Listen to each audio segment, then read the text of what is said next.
Olá! Hoje a gente vai fundo em um tema fascinante e vamos combinar, bem complexo, a lei da igualdade. Tudo isso sob a ótica de O Livro dos Espíritos de Allan Kardec. É um assunto que mexe com a gente, então vamos desvendar isso juntos.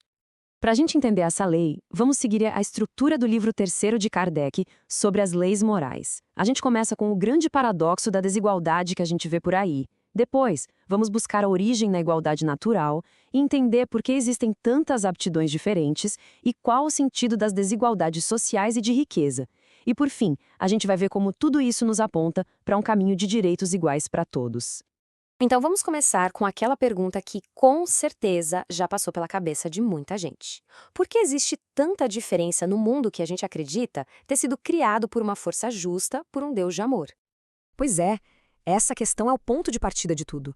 Como é que a gente concilia a ideia de uma ordem divina, de uma justiça maior, com a realidade tão dura e aparentemente tão injusta da desigualdade que a gente vê todos os dias?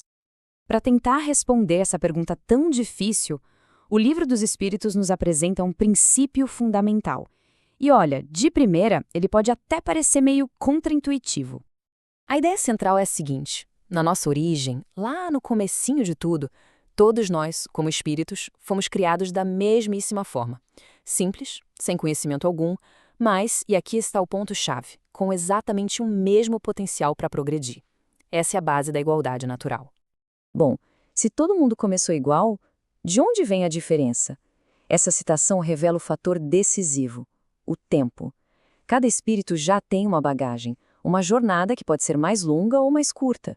E é essa experiência acumulada que vai criando as diferenças que a gente percebe. Isso já nos leva direto para outra dúvida, né? Ok, o ponto de partida é o mesmo. Mas e os talentos?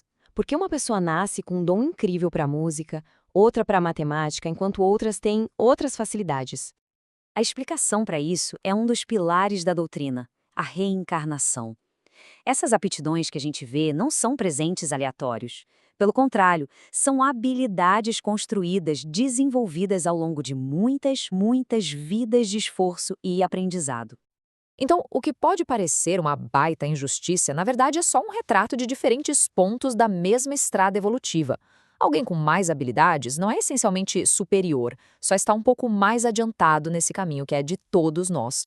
Agora a gente chega na parte que talvez seja mais visível e que mais incomoda: a desigualdade de grana, de posição social.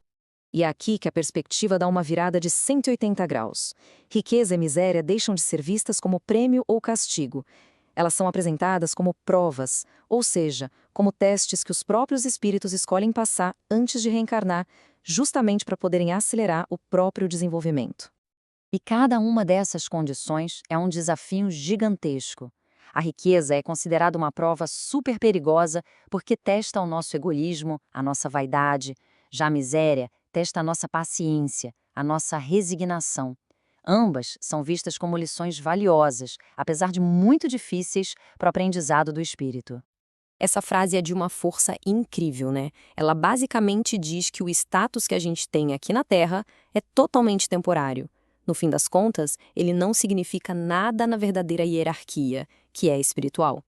Ok, a gente já entendeu um pouco das razões espirituais para essa desigualdade temporária. Mas e aí? Qual é o objetivo final para a gente como humanidade?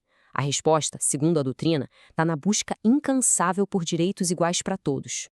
A ideia é que conforme as sociedades vão amadurecendo moralmente, as nossas leis aqui na Terra devem começar a espelhar cada vez mais essa justiça que é natural, que é divina, e não ficar presa só às convenções sociais de cada época. E aí o progresso social se alinha com a verdade do espírito. A luta pela igualdade de direitos entre homem e mulher, o fim das castas sociais, tudo isso é só um reflexo de uma realidade muito maior.